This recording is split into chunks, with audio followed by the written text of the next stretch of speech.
Welcome to This LoveWorks, the podcast that is raising the bar for exceptional relationships.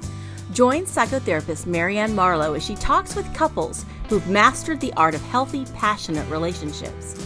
They explore what makes their real love work and dig into topics featuring cutting-edge research and relationship science. Let's listen in. Hello, this is Marianne Marlowe of This LoveWorks, and today I would like us to look at the science behind infidelity. Why do people cheat? And I want to just start by saying that if you have been cheated on, this is not your fault. There's nothing about this that is about you or anything that you have caused. So what we're really going to be talking today about is how neuroscience may support behaviors, but neuroscience doesn't cause these behaviors. So let's start to talk a little bit about that. Neuroscience does play an important role in understanding cheating. Some of the behaviors that lead to looking outside of a primary relationship may be informed by dopamine, a hormone that lights up the pleasure centers of the brain and makes us feel happy and excited. This hormone is oftentimes expressed in novelty or newness, and the need for novelty is at its highest in childhood and adolescence, but often lasts into adulthood in varying degrees. And between the ages of 20 and 60 is when this need drops off dramatically. So we humans also have a need for predictability and certainty and security that is found in routine and monogamy that supports the psyche as well. And oxytocin is a bonding hormone that is responsible for, in women, hastening childbirth and strengthening the mother-infant bonding. And in men, it creates higher levels of attraction for their mate and also an unconscious preference for their mate.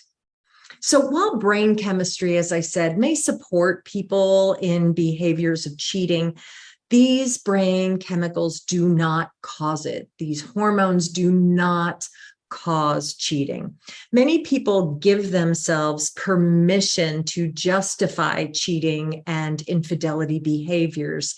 And there are many reasons why people cheat that range from a need for something different that they want to experience in a relationship that may have grown dull or cold, to a lack of self-esteem, to a need for something that is a little bit novel or different from what they have in their relationship.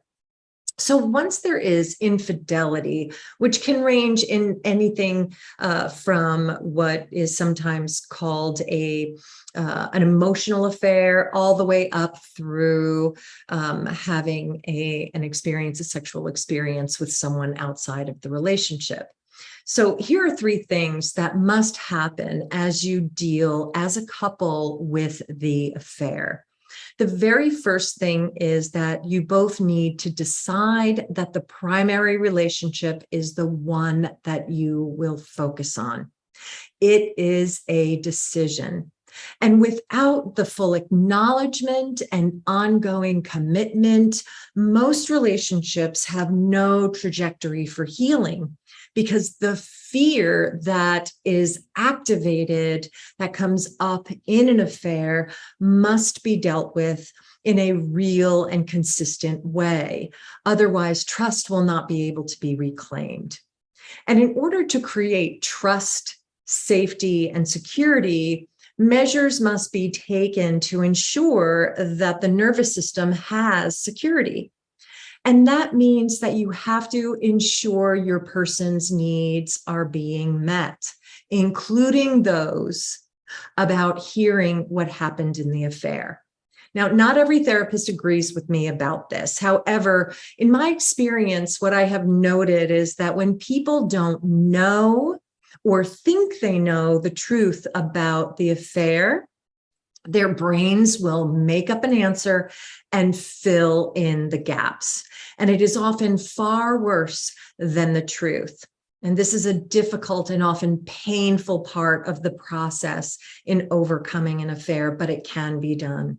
The second thing that's very, very critical is to engage help. Most couples don't understand the patterns that both of them have experienced that have led up to certain conditions before the affair. And what that means is that paying attention to the relationship patterns is very, very important for determining what needs to be done differently.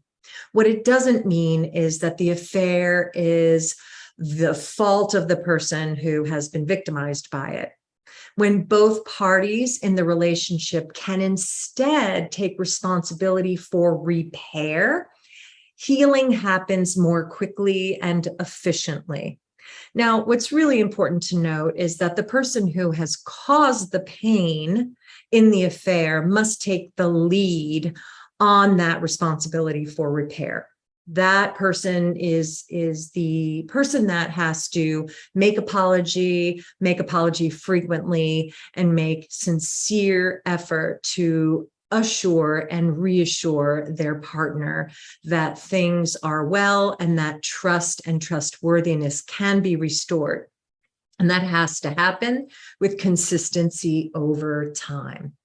The third thing that has to happen is to create realistic expectations and to be kind to yourself and your partner. The process of repair from an affair or infidelity will likely take at least a year. And that's when the commitments are clear at the outset and both parties are ready to do the work for healing. Because you see, betrayal causes PTSD in the brain, and the nervous system needs consistent, positive messages and reassurance over time to heal. And some of that apology needs to happen frequently.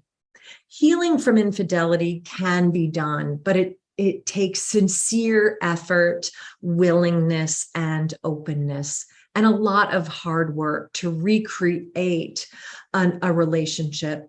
The good news is that once the patterns in the relationship can be addressed, the patterns that were taking place before the affair can be addressed, you can have an even more open, true, and intimate relationship with your partner that can create even more security. Remember, when you take those steps, your love will work. Please see the resources for healing affairs on my website, www.thisloveworks.com. I look forward to seeing you very soon. This is Marianne Marlowe of This Love Works.